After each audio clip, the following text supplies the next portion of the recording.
한동안은 그 단독 다가구 거래는 힘들지 않을까 생각됩니다. 물론 그 거래할 수 있는 방법이 있기는 하지만. 안녕하세요. 내일은 건물주 내건주 정이사입니다. 어느덧 2023년 2월도 중순을 넘어가고 있습니다. 이제는 추위도 한풀 꺾여 봄의 기운이 조금씩 느껴지는데요. 빌딩 매매 시장도 겨울이 가고 따뜻한 봄이 오기를 바라면서 오늘은 현재의 건물주 분들이나 미래의 건물주가 되시려는 분들 모두에게 아주 유용한 정보가 될 만한 자료를 준비했습니다. 이름하여 내건주 2022년 강남구 빌딩 매매 결산! 제가 준비한 자료는 국토교통부에서 제공하는 실거래가 공개 시스템을 활용해서 단독 다가구와 상업 업무용 빌딩만 정리했습니다. 거래 해제된 것과 집합 건물은 제외를 했는데요. 참고로 단독 다가구는 주택이긴 하지만 이걸 매수하신 분들은 근린생활시설로 리모델링 또는 신축을 하기 위한 거래라 포함시켰습니다. 이 표를 보시면 정말 어마어마하죠. 2022년 강남구 건물 거래가액, 총 거래가액이 무려 6조 6,866억. 참 대단합니다. 이거 취득세만 해도 정말 엄청날 것 같은데요. 취득세율 4.6%니까 단순하게 계산해봐도 대략 3천억 정도. 와, 정말 대박이라는 말이 나올 수밖에 없는데요. 역시 강남은 강남입니다. 2022년 총 거래 건수는 411건으로 단독 다가구가 157건, 그리고 상업 업무용이 254건인데요. 딱 보시면 아시겠지만 상반기와 하반기의 거래량이 엄청난 차이를 보이고 있습니다. 이걸 상반기와 하반기로 구분을 해보면 거래 건수는 상반기 278건에서 하반기 133건으로 줄어들었고요. 그리고 거래 금액은 상반기 4조 1835억에서 하반기 2조 5031억으로 정말 반토막 났습니다. 이 자료를 작년 한 해 금리 인상 추이와 비교를 해보면 이렇게 됩니다. 2022년 연초만 하더라도 사람들이 생각했던 최종 기준금리는 2.5% 정도 수준이었는데 시간이 지날수록 더 올라갈 수 있다는 심리가 빌딩 매매 시장에 크게 영향을 미친 것 같고 8월부터는 급격히 떨어진 게 보이실 거예요. 이 자료만 보시더라도 빌딩 매매 시장에서 그 금리의 영향력이 얼마나 큰지를 느끼실 수 있을 겁니다.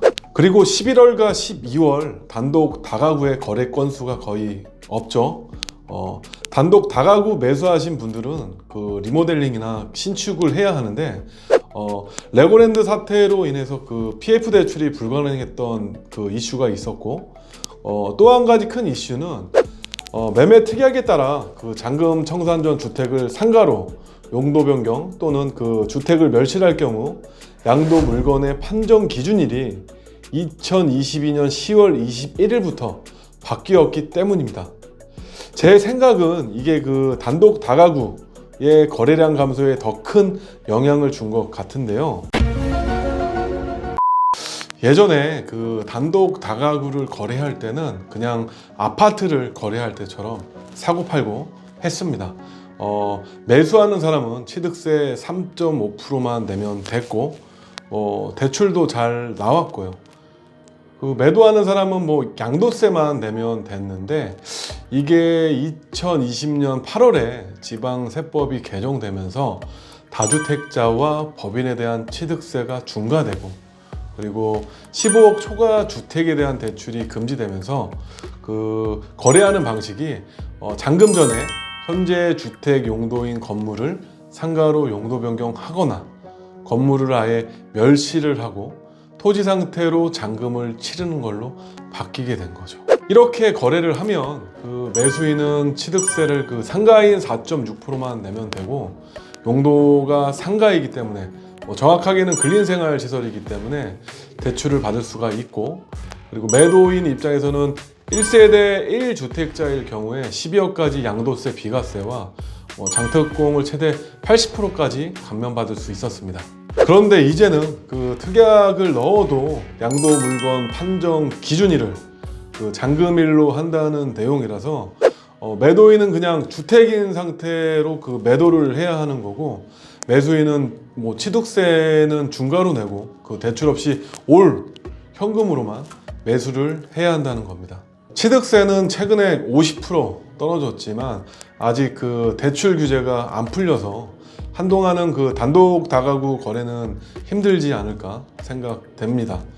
물론 그 거래할 수 있는 방법이 있기는 하지만 그건 매도인이 엄청난 결심을 해야만 가능한 거라서 여기서 언급하지는 않겠습니다.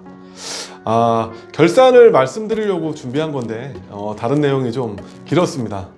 자, 다시 결산으로 돌아가서 총 거래 건수는 411건, 그리고 거래 금액은 총 6조 6,866억이라는 거 좀 기억하시면 좋을 것 같고요.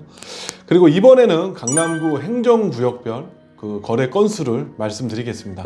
행정구역별 거래량 1위는 논현동이고, 그리고 2위는 역삼동, 그리고 3위는 신사동이네요. 삼성동, 대치동, 첨담동은 토지거래 허가 구역이라서 거래가 자유롭지 못하고, 그리고 신사동은 좀 비싸면서 지역이 좁기 때문에 아무래도 매물이 좀 없죠.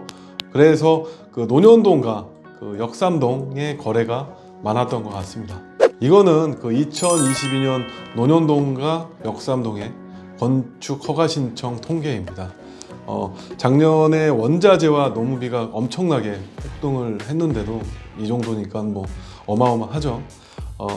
신축이나 리모델링을 하고 있는 건물의 용도는 100%에 가깝게 근린생활시설입니다. 그 근린생활시설은 거의 사무실로 임대를 주죠.